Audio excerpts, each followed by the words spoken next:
and welcome to another episode of Homecooked History. My name is Megan, and I am not a professional chef. I'm actually a historian, and this is not a restaurant or a professional kitchen. This is my house.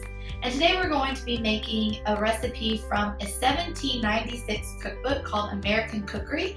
We're going to be making Colonial pound cake because I want cake. So we're going to get started with a very super simple, straightforward recipe. I hope that you guys enjoy. This recipe only needs a few ingredients. In order to make Colonial pound cake, you'll need flour, granulated sugar,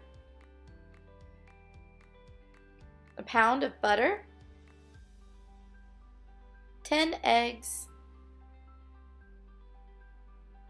a neat addition called rose water, which we'll talk about more in a minute, and a little bit of brandy. So the cookbook American Cookery was written and published by Amelia Simmons, and it's actually considered to be the nation's first cookbook. It was the first cookbook to be written by an American and published in the United States. So we're going to take the pound cake recipe from that publication, and we're actually going to kind of mix it with another recipe that came a little bit later. The second recipe was published by Mary Randolph in her book, The Virginia Housewife from 1824. And it includes a very popular ingredient that was in other cake recipes from the American Cookery Cookbook, which is brandy. The rest of the recipe is fairly straightforward. A lot of folks have been making pound cake for a long time. It's a Southern classic, it's a family favorite, but we're going to try to do it the original way and see how it turns out. Obviously, this is a historic recipe, and because we're doing a modern interpretation, we're going to be using modern technology like our oven. So go ahead and preheat your oven to 350 degrees, and then we'll get to work making the rest of the batter. The name pound cake comes from the amount of ingredients that are included in it. It's a really straightforward name because we're actually going to be using 1 pound of flour, 1 pound of sugar, 1 pound of butter, and 1 pound of eggs, which is about 10 eggs. So the name of pound cake reflects what's in it. So we're going to go ahead and get started by mixing together some of those basic ingredients. So we're going to start by creaming our butter. So we're going to use an entire pound of butter, which is 4 sticks. And we're going to use a hand mixer, and we're going to beat the butter until it's nice and fluffy in the bowl.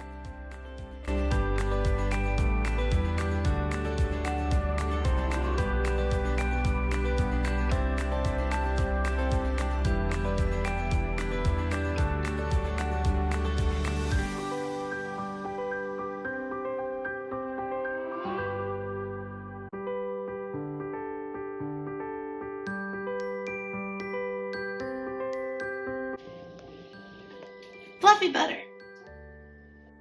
So now that we have really nice whipped fluffy butter, we're going to incorporate our sugar a few tablespoons at a time. We're going to mix continuously while we incorporate that. And remember, we're adding up an entire pound of sugar. I didn't say that this was a healthy recipe. This is going to be all of the sugar that goes into our cake.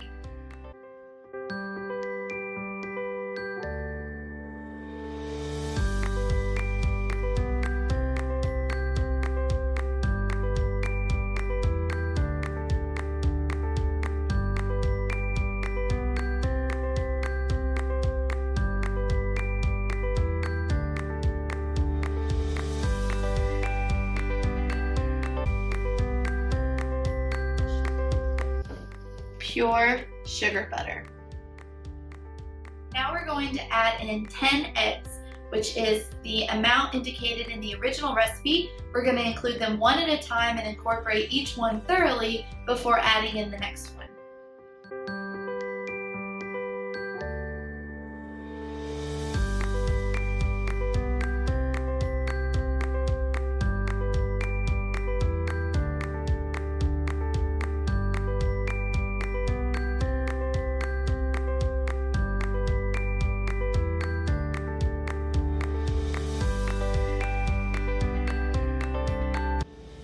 Unique ingredients that shows up a lot in the American Cookery cake recipes is something we don't use a lot of today, which is rose water. Rose water can be used for a lot of different things. It has medicinal properties. It's been used in perfumes and in other toiletry items for a really long time, and it's actually a gourmet baking ingredient as well. Most of the times you can find rose water in the grocery store. I couldn't, so I had to make my own. It's really simple. You just boil rose petals with water. But we have some right here, and to stay true to the recipe, we're going to incorporate 1 gill, which is the equivalent to about half of a standard US cup today. So if you have a desire to be true to the authentic recipe, then go ahead at this point and add half a cup of your rose water.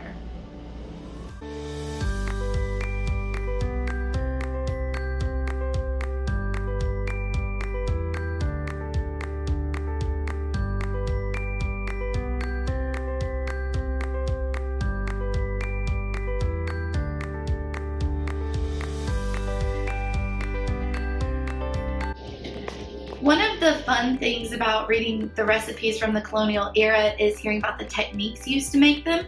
So at this time, cakes were often made over either an open hearth, or when bake ovens started to become available, they would be using these really high temperature baking contraptions, not totally like our modern ovens. Another technique though that has kind of changed is whisking everything by hand or mixing by hand. So one of the original recipes for pound cake requires that the mixture be hand mixed for 1 hour continuously. And we're not going to do that today, obviously, because we have our handy dandy hand mixer. But if you're looking to go true colonial authentic, then you're going to want to mix the entire batter by hand continuously for 1 hour before pouring into your pan. Now we're going to add our pound of flour to our butter, sugar, rose water mixture. We're going to do this gradually and continuously mix while we're adding it. So do it just a little bit at a time until you've combined all of the ingredients into one big bowl.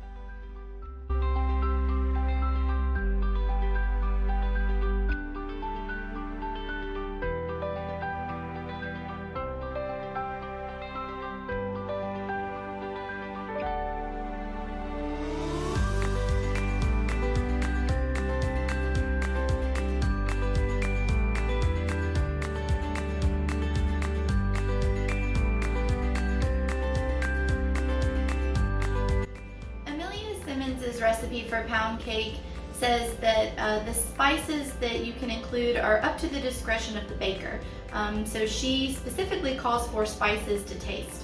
This can be a little bit tricky because pound cakes actually are kind of an example of how Great British colonial cooking was merging with a North American and specifically an American identity, which points to differing foodways, new native North American ingredients, stuff like that. So the spices that would have been used probably vary. Folks also probably put different nuts or currants into the pound cakes depending on their preference and their accessibility. So I'm going to include about a teaspoon of nutmeg, a teaspoon of clove, and a teaspoon of cinnamon into this pound cake. Nutmeg and clove in particular were popular in Great Britain at the time. They originated from the Spice Islands in Indonesia, and with global trade and colonialism happening throughout the late 1700s, access to these spices became more popular. So I'm going to go ahead and include that flavor profile, but add whatever spices to your pound cake that you see fit.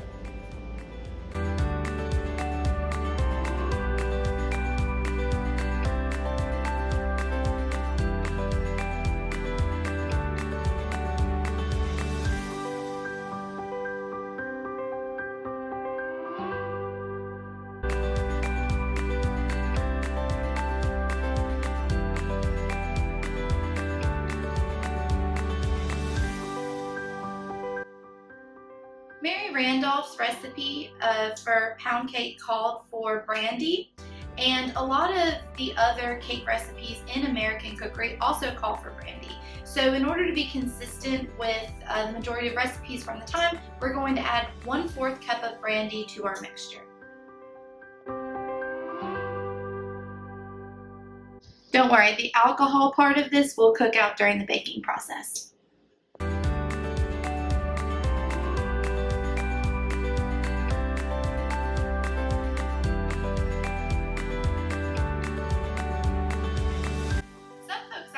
add a teaspoon of lemon zest to their recipe, which has been seen in some of the earlier Colonial recipes. So if you'd like to do that, now would be a good time.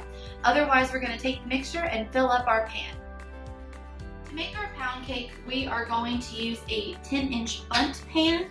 You can also use a tube pan, and you're going to grease it up with either vegetable shortening, or I'm going to use butter, but you're going to make it nice and greasy so that when we flip it, the cake will come out nice and easy.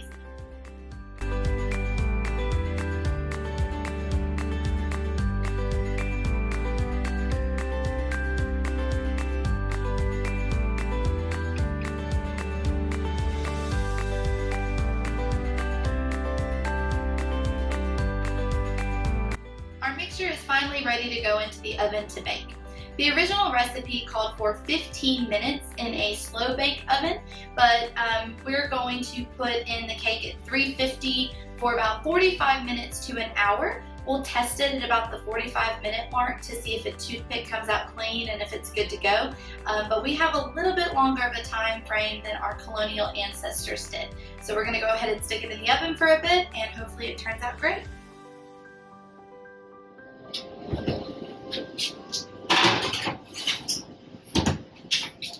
Fingers crossed. So I actually ended up having to leave my pound cake in the oven for about an hour and 2 minutes, something like that. But it looks like it's finally ready to go, so we're going to take it out.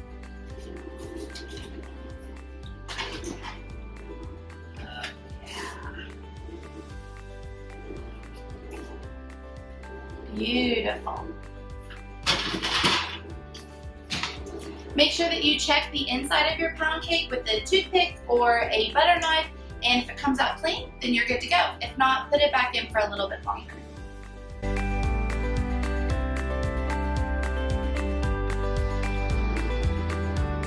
Okay, so what we're gonna do is let our pound cake cool for about 10 minutes before we transfer it to a cooling rack. So just put it on a cutting board or a stone surface, and you're good to go for the next 10 minutes. Okay, so 10 minutes later, you're going to take a cooling rack. We're gonna flip the cake over so that it can finish cooling completely, and then after that, we're gonna garnish it so that we can try it.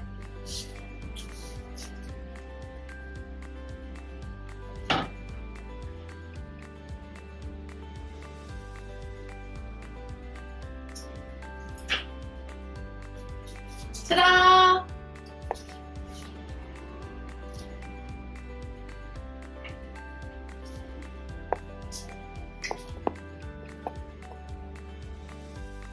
Hey guys, so our completed and cooled pound cake is out of the oven. It's ready to be garnished. The great thing about pound cake is that it's really versatile, so you can garnish it with all kinds of stuff. Originally, it probably would have been garnished with things like honey, maybe a sweet sauce or whipped cream, as well as berries. Today I'm going to use a lemon curd when I eat mine, but all kinds of stuff. You can also put some powdered sugar over top for a sweeter element, so it's up to you to garnish however you like.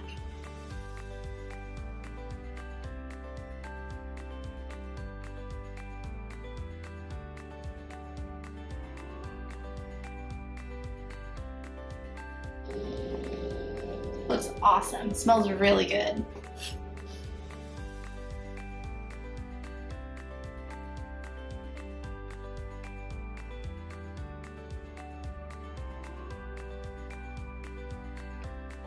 So again, this recipe for pound cake came out of Amelia Simmons's late 1700s cookbook, American Cookery. That book continued to be widely sold for about 30 years or so, mostly in New England, New York, and in the Midwest. Eventually, the pound cake recipe changed, and folks did different variations, usually to make it lighter. But even as much as 100 years later, in 1881, a new cookbook came out. It's actually the first cookbook that we believe was written by an African American in the United States. It's called What Mrs. Fisher Knows About Old Southern Cooking, which was written by a formerly enslaved woman named Abby Fisher, and she actually included 2 recipes for pound cake as well. So we see that throughout the late 1700s and 1800s, pound cake continued to be a staple dessert across the United States, and we still enjoy it today. I'm so excited.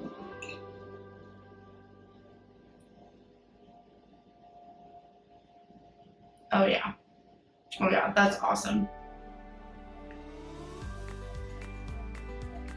This is so bad for you too. This is really, really bad for you. But it's so good.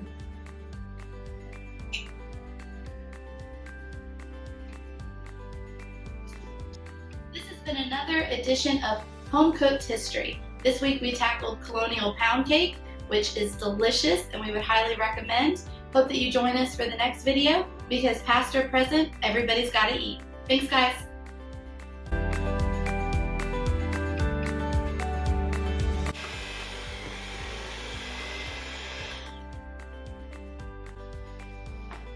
This is going to take a minute.